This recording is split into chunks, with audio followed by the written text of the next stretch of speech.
Yo, operators!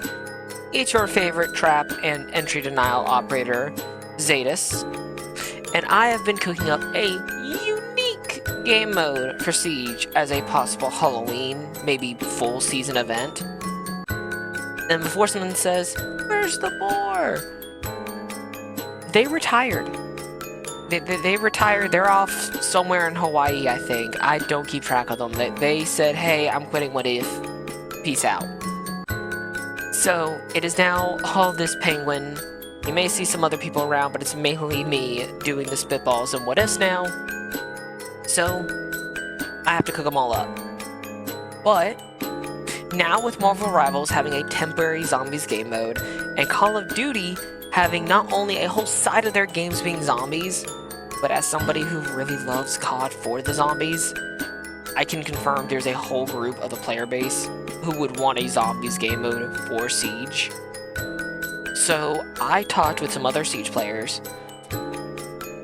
and I believe we've cooked up enough to make a zombies game mode that may seem like Extraction on the surface, but would be so much cheaper using Siege as its base. So I can officially say for the first time, what if I gave Siege a zombies game mode? To start, I'm going to break it down like I did with my last event video. So, what is the game mode beyond zombies? And then, how can we make it unique versus other games? Well, to start, we're going to have it be more than 5 people. We're going to use Dual Front's 6-man squads because 6 men, 6 players is more fun. I mean, that's one extra person to joke around with and do more. And I know people will be like, well, there's more ability to be toxic. Toxic can make the game fun. So, that's where we'll start. Max 6-man squads. Then for the game rules, we'll have attrition. But that opens up 2 elephants in the room with just attrition rules. What happens when you lose that operator? And what happens when you run out? Well, we'll answer them in reverse. When you run out of what I'm going to suspect would be 12 to 18 operators, just to make it a bit more approachable, we're going to give you 3 strikers and 3 sentries, just so that the game just doesn't end. But then, you still have the question of what happens to the dead operators. That's gonna come up in just a second. We need difficulty to claim any achievement. So with that, the fallen operators from the attrition, I would like to call them risen operators. After so many rounds, they would rise up and be zombie operators. Using the AI that we got from the AI playlists, maybe tweak them to be a bit more event-coded, to make them a bit better, worse, stronger, weaker, depending on how you want to look at it. And taking them out, maybe in certain ways even, would change it. Or take them out so many times, would net you the cosmetics to look like them, weapon skins, badges for that operator, or in general, with several extra risen operators that you can't play to either fill that role if you haven't lost anybody, or for a bit of story. Now, I know this does sound like Extraction's Protean bosses, but the concept is really strong, and I do believe it could be repurposed here, but that doesn't answer the question, who would and wouldn't be playable in a zombies game mode? Well, I want to tackle that on 2 fronts. To start, weapons aren't going to be a factor. All weapons on all playable operators are going to be wall buys or other things. So they're random, it does not matter. And those being included in the event would have reworked gadgets. So those that may work will get reworked. So everything gets tweaked, reworked to fit better. And then you have your secondary gadgets, like your frag grenades, stun grenades, maybe impact grenades, all that would then be pickups from zombies like they are in COD or something like that. Just so then you could have an operator, let's say Doc, with Ash's R4C, his stim pistol, and frag grenades.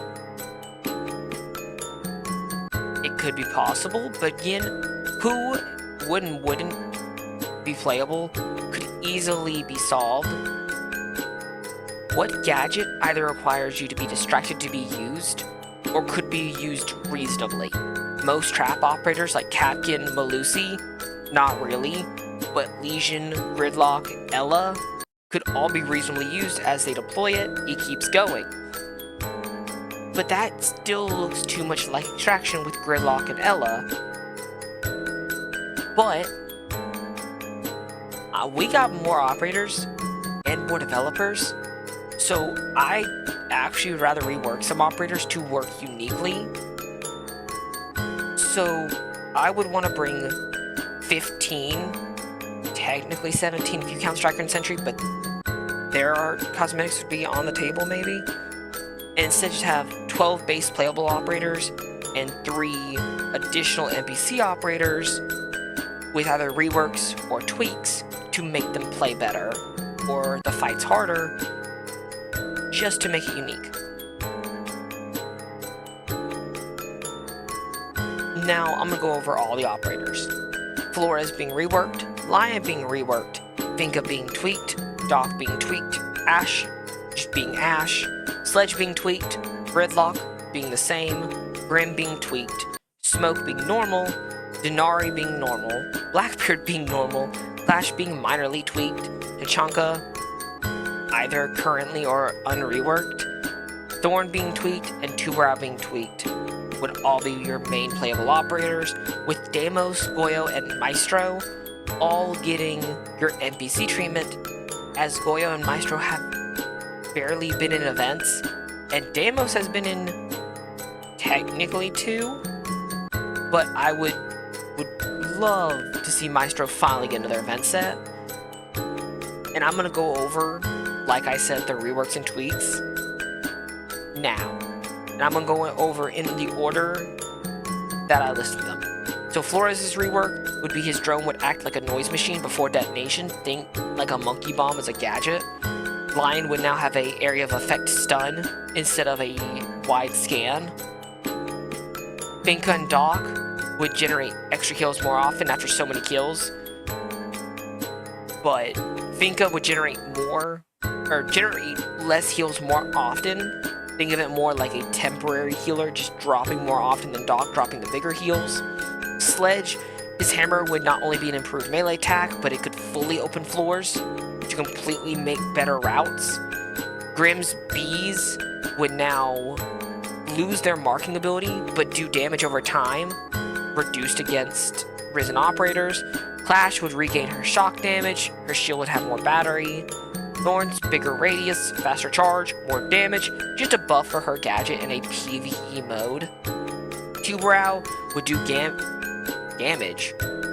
Tubarao's gadget would do damage, if I can talk, like Grimm's, which would be reduced against the risen operators, but it's another area of effect damage. But then also then asks the 3 risen operators. These 3 would really need a story to make them work, so I did give them a minor story of why, plus how they fight. Deimos constantly tracks a random operator as he's trying to ping for his dead allies to rush that target. Goyo tries to hide behind several Vulcans, but he failed to. So those in his zombie-fied changed state strapped him to other zombies, and he sends them at you first, and tries to hide behind them. With Maestro knowing of the zombie threat, he worked with Dogobi to create a prototype automated system for his turrets, but after his death he wasn't able to maintain it, it got corrupted, and now attacks everything but Maestro. And I would say Striker and Sentry don't really have the Risen variants, like, let's say Maestro would, or Blackbeard may. What would happen is, that's just the basic zombies. That way we just reuse their models with a bit of a touch-up, maybe give them a few different variants, and give them the fan bases or the community's favorite one, so that way we have that. Now, with operators dying and being risen as mini-bosses, I would say they use melee attacks like it was the extraction event, with sometimes they have their gadgets. You know, Blackbeard may have his shield, but he can only charge, and then he drops it. Gotta recharge. In the case of the zombie, not the player. So planning effectively or extracting before losing key operators may be so much better than trying to push your luck for better rewards. Just in general. Now, rewards. That's something I know a lot of people are going to want to hear. We're going to start it off with the cosmetics for the headgear and uniforms of the Risen Operators and Striker and Sentry. As I said earlier, the Operators would come from taking down their Risen variants, and it would be the Risen variants. Maybe an extra 1 or 2 for some other Operator being a defense, you know, hey, we're the ones planning this. Maybe those would be special. Those are on the table. Striker and Sentry would come from extracting either as Striker and Sentry or as any Operator, i.e. just finishing the game mode without ending the game mode in a quote-unquote loss. 2 universal gunskins and attachment I would put to surviving total rounds or surviving certain things. And then badges. I think having badges as a unique collectible from events would actually be fun. So for this one, it would be killing certain Risen Operators, and then getting additional for killing all of them. And lastly, we've seen the masterpieces, we've seen the animated skins. I want to give it a secondary gun though, or give it to one, and do one that a lot of people use, but don't really talk about, that isn't the Super Shorty, but the IDA 12S. Or maybe a machine pistol like the SMG-12. However, my heart's more with the IDA 12 short, as it's on more operators, it's a very well-used weapon, and it would be more incentivized to play the game mode. It'd be a masterpiece weapon on a secondary that a lot of them have that isn't just tied to a certain number of ops. It's used a lot more than the P90 or the G36C, or especially the C8, which wasn't a masterpiece, I will give you that, but was an event memento skin. And I do believe it would be an interesting challenge, because I would say if you completed all the badge challenges and get all the cosmetics, you wouldn't just get the IDA 12 masterpiece, but maybe an animated background, maybe something unique, or maybe, hey, you have certain hidden challenges, like, hey, take out Risen Goyo, Risen Operator Goyo, while also having another Risen on the field, may give you an extra, flaming animated background. Something else unique, but all of this was just so I could create a fun game mode for Siege. And to point out what Extraction could have been if it was more like a modern zombie survival game mode with that Siege pizzazz. But I believe I matched well enough with some of their better events. So I do thank you for your time and attention, operators. Don't fall to those zombies. This is Xeadas, signing out before the Horde gets me.